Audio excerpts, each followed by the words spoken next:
So take a look at this article. It says Time's Up, and it's by Reuters. Okay? Michelle, Colin, and Christopher Wall-Jasper. Time's up. After a reprieve, a wave of evictions expected across the U.S., which I already knew was going to eventually happen because they did not void the rents or the mortgages. They just basically put things on hold. And I believe they did that just long enough for the elections. And so anybody that thought that these people were going to, protect you, think again. And so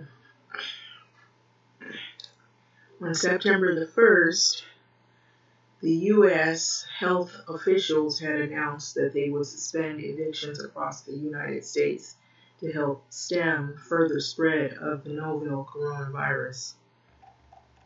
And that was 3 days too late for Latrice Bean. So they have scenarios, I guess, of people who have already experienced this. So about 72 hours before the declaration by the U.S. Centers for Disease Control and Prevention, Bean, who was 35 years of age, was ordered evicted from her Milwaukee apartment. So she lived there for about 3 years despite the sagging ceilings. That is, there's a smell of urine in the hallways and homeless squatters in the basement because it was all she could afford at the time. And there's a lot of people that are in situations like this. They go for apartments that are less expensive and find out that there are other people there that have not been paying rent and they're grossly behind in rent. This was even before the pandemic. And so sometimes they won't bother anybody, and other times they become a nuisance because they're mad with the management company or the rental company or whoever. So Bean, whose hours as a fraud specialist at a software company had been cut due to the pandemic, and she tried to find a new place to work. And so they're writing this, and I'm kind of, I guess, filling in some of the gaps.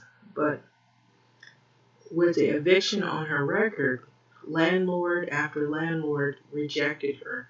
So this is the problem some people are going to face if they have an eviction on the record. When they go to look for another place, other landlords will possibly reject them from even applying. So she is now sharing an air mattress with her 5-year-old daughter in a temporary unit in a neighborhood, even a lot more, it's worse than the one she had left behind.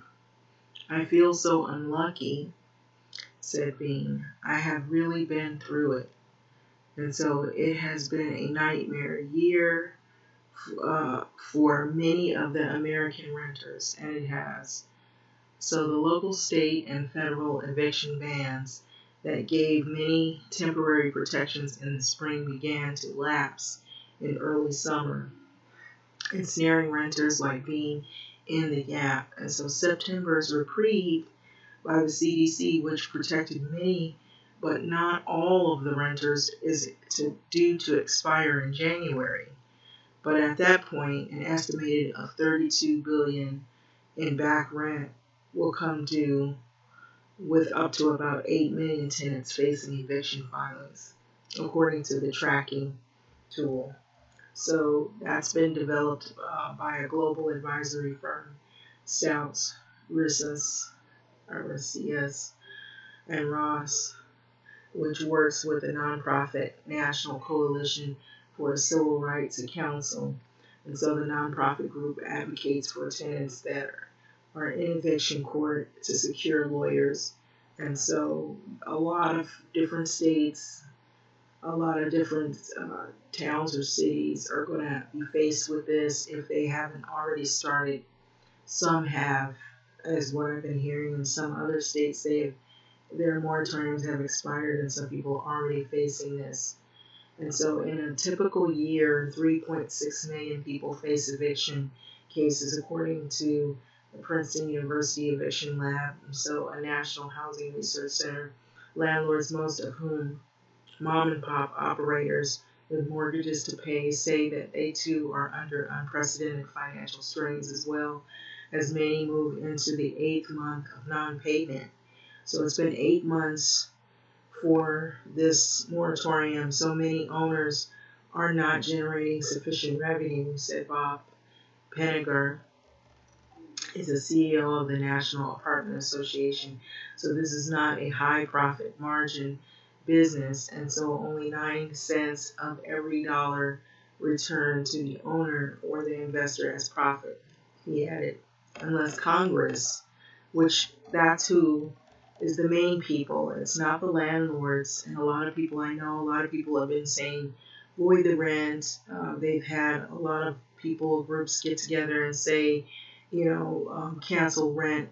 And some people have been really, really battling with their landlord, and the landlord has to pay the rent that you pay the landlord. The landlord has to pay someone as well, and so they have to not only cover the renters and the homeowners, but also the people that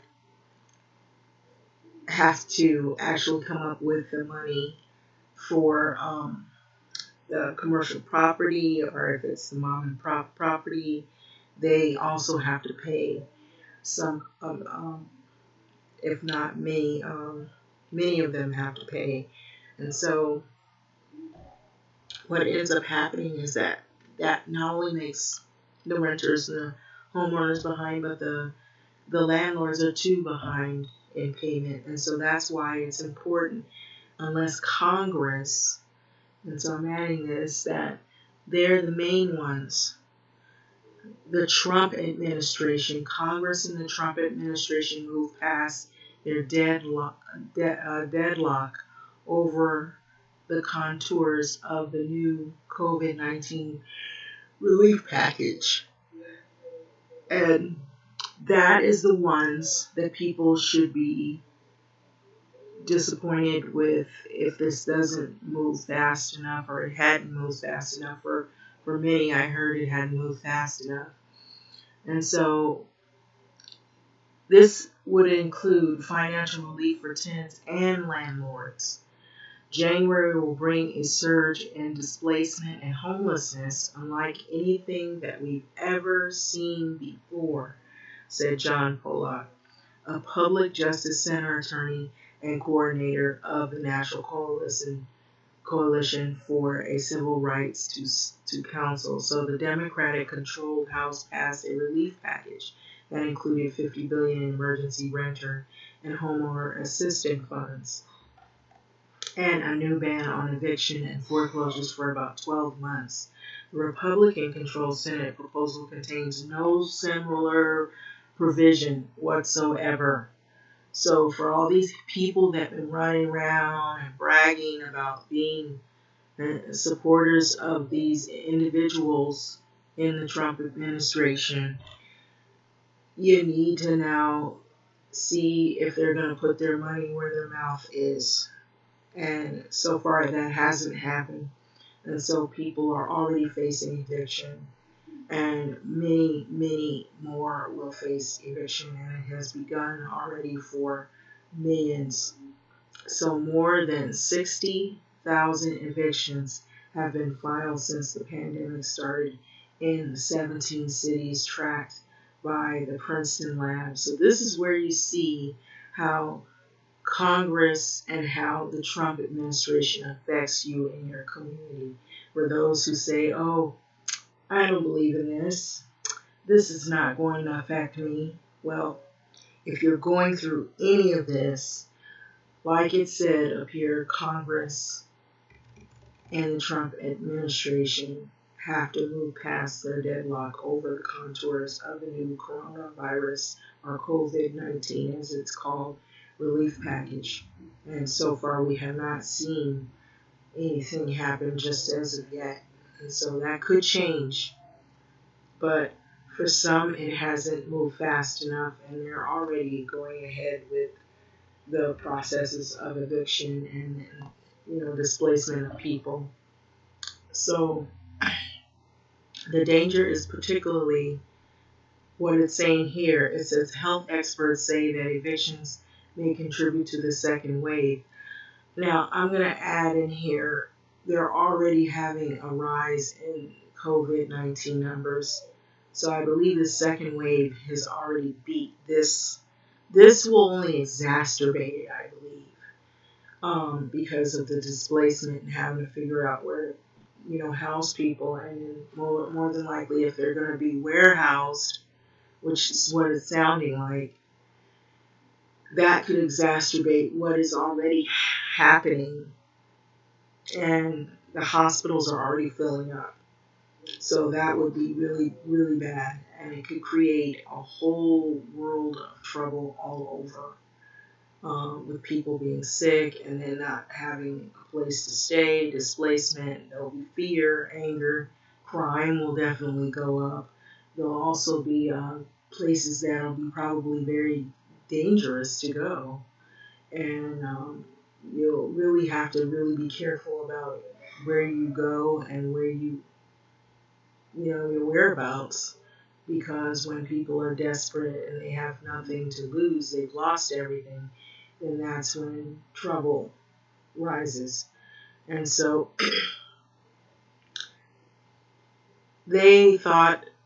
I feel like they thought that this would cause the second wave. It might make it rise more. I think it's already started.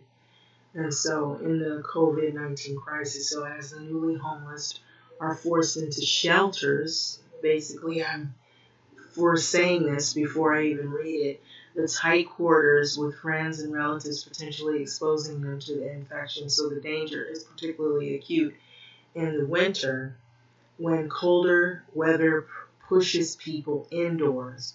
And though eviction filings in many cities have dipped considerably in the wake of the CDC temporary ban, they haven't stopped completely. And so in some places like Columbus, Ohio, Jacksonville, Florida, Gainesville, Florida, landlords are filing roughly as many evictions proceedings as they were before the CDC's measure.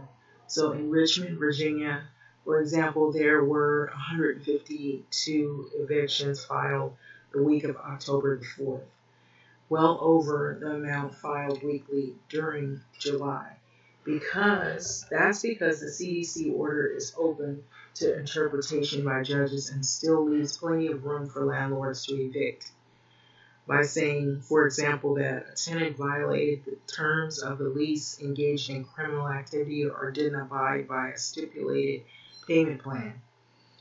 At least 25% of the renters with small children are unable to pay their rent, according to the most recent U.S. Census Bureau survey completed September 28th. So meanwhile, October the 9th, the administration of President Donald Trump announced policy guidance that property owners are free to start the eviction process while the federal moratorium is active.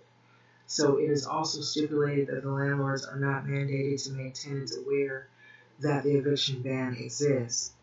And so nowhere to go. So CDC reprieve was just that. Come January, renters will owe back rent. That's the other problem. So they never voided the rent. They only just put it on pause. But they put it on pause so that you don't have to worry about coming up with the money as of yet, but they are still looking for that money that you owed in back rent and the coming rents. And so all of that adds up. So Natasha Burns, whose hours at Ross clothing store in North Milwaukee were cut due to COVID-19, owes more than $7,000 to her landlord, not including late fees and penalties. So she has no idea how she is going to cover it. And so this is what I was talking about long before. And I said, this is just really, really not helping people. It's just putting people in a more horrible situation where they're not going to be able, it's going to get, the rent is just keeps tacking on, and you're not going to be able to come up with anything if you don't have Congress to come in and take over the situation. And we do not see any action as of yet. So in Milwaukee, as in many cities, landlords are allowed to garnish up to about 20% of an eviction tenant's wages to claw back what is owed. And so judgments ordering payments of back rent can haunt tenants for years as well, because they carry interest rates as well of 12% and can attach to the tenant's credit report. And that can also affect you going to uh, future apartments, or if you ever wanted to buy a car, or if you ever wanted to buy a house. You can just look for that to probably not happen anytime soon. Not with all of that you owe, unless you have a job or something, changes your financial situation. So if they should ever come to own property, the landlord can attach a lien, and you know what a lien is, okay? Um, and if you don't know what that is,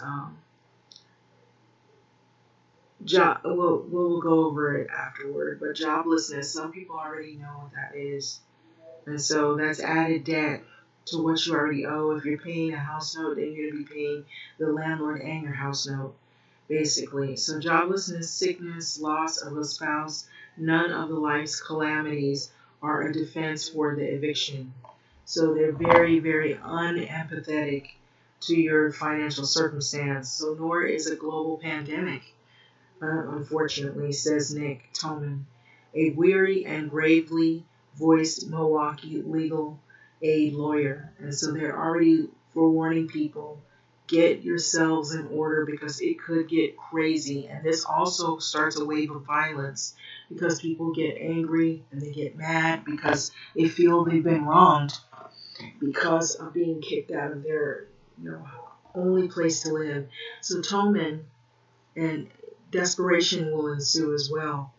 So that's why crime goes up when things like this happen. So Toman said that he noticed a distinct change in his normal clientele in the COVID era, COVID-19. So people reaching out weren't individuals. They were families, basically. And so I hear the stories from entire families who are on the side of the street, said Toman, choking up during an interview with Reuters in his Milwaukee office. These families have no place to go, no options, and I think it's abundantly clear that the safety net is just not big enough to handle something like this.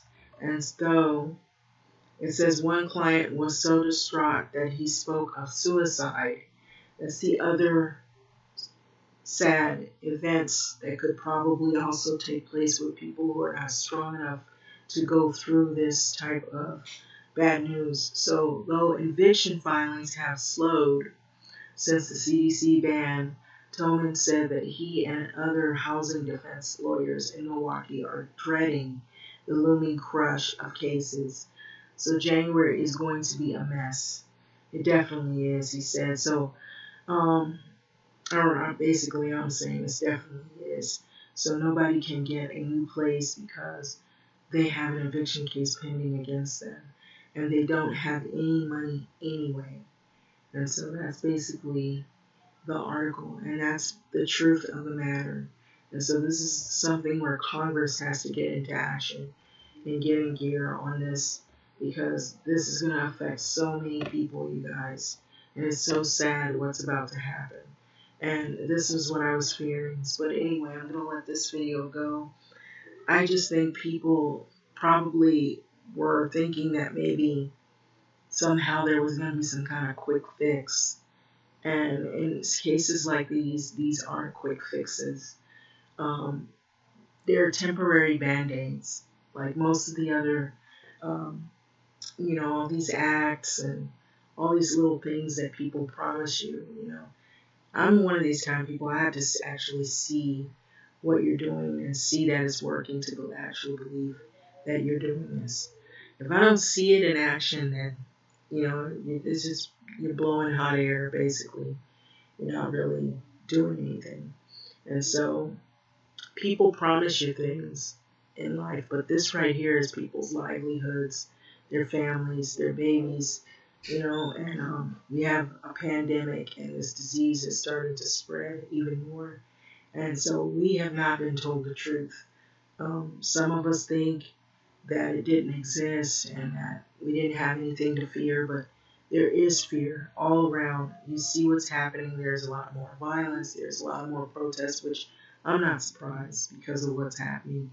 But now there's going to be even more chaos if they don't act in time to do something about these evictions that are about to start happening even more widespread to where it's going to be like complete chaos. And so I felt like they were holding out just until the election time. And so this comes at a bad, notice to know just that feeling. Here it is around the holidays and people are feeling like, wow, So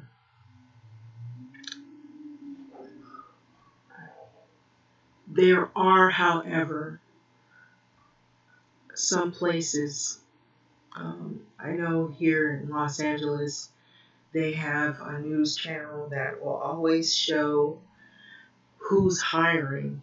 I believe it's ABC 7.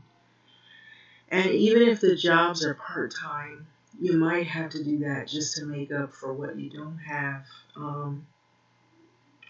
There may be some legal aid in your city or your town or whatever that you could talk to that can point you in the right direction on maybe eviction lawyers or people who won't ask for money, won't will try to help you out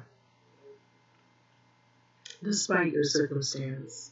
And so they may give up their services voluntarily. And I believe more of those will show up clinics like that because of what's going on in light of this situation, because so many people are facing this right now. Then I know here in California, in the local areas around Los Angeles, schools have been providing food for kids. There have been local churches, organizations that have been providing food. They have food banks set up. Sometimes they run out, but you have to find out, search out in your neighborhood places that offer that. For example, you might want to look on if you have access to a computer, look online and call um, to find out where those places are offered. And it's just sad because this right here, it doesn't seem like it's going to be a quick fix at all. It's not going to go away anytime soon. So having said that, I'm going to let this video go. Take care of yourself. There is a lot going on. And I just think that if we had like maybe people in policy that have power or they have the power to make decisions would finally do the right things, that we would have less of these things, these type of events occur. Because it's bad enough we have to worry about this disease and we don't know who's got it and who might end up with it, but now to worry about how you're going to feed your family and where you're going to live, it just adds more chaos or stress onto what you're already probably experiencing. Job loss, and that's not easy for anyone to handle when that means your life, and how you're going to maintain. So hopefully, on a brighter note, if you're proactive and you search out in your neighborhood the resources that you do have access to, um, you could probably find some answers as to maybe how to, even if it comes down to finding shelter. And I'm sure they have a list of those type of facilities in your neighborhood, your town, unless you have family members that are willing to help you out. And maybe they have, a spare room, or they have a better financial thing going on for the moment, and they're able to help another family member out. So those are some ways that it may help some people, but I just think that this right here was just, I've never seen this in all of my days. This craziness, I saw a video earlier where I think it was Selena Gomez's uh, kidney donor, and it was a young lady. She said she was almost run off the road. She was boxed in. She was harassed on the road by people who were a caravan of Trump supporters. And they were so rude and vicious to her. And she looked like she was in tears. It was on TMZ. And so um, there were some other people who had filmed it, the caravan. But she looked really rattled and shaken up, and she said that they basically mocked her, made fun of her, poked fun of her after they boxed her in. And so she's right on the end where she said, "This is who you want to vote for? Is this who you want to represent our country? Somebody that's, belittles people and bullies people." And apparently, some people are under the illusion that this individual is doing the right thing, and so far I haven't seen the right things being done. Not when you have a whole lot of people that have been misinformed, they're not getting the right information about how to stay safe. Some people have given up, they're not wearing masks. Some people don't even believe it's real because they see our leadership not wearing masks or not really taking it serious. So it's also putting innocent people at risk.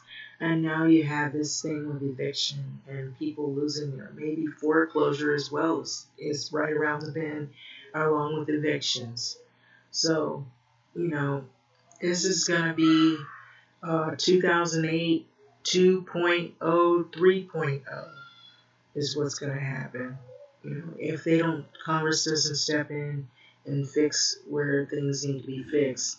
So, having said that, I'm going to let this video go. Like, comment, subscribe, and thank you for listening, and stay safe.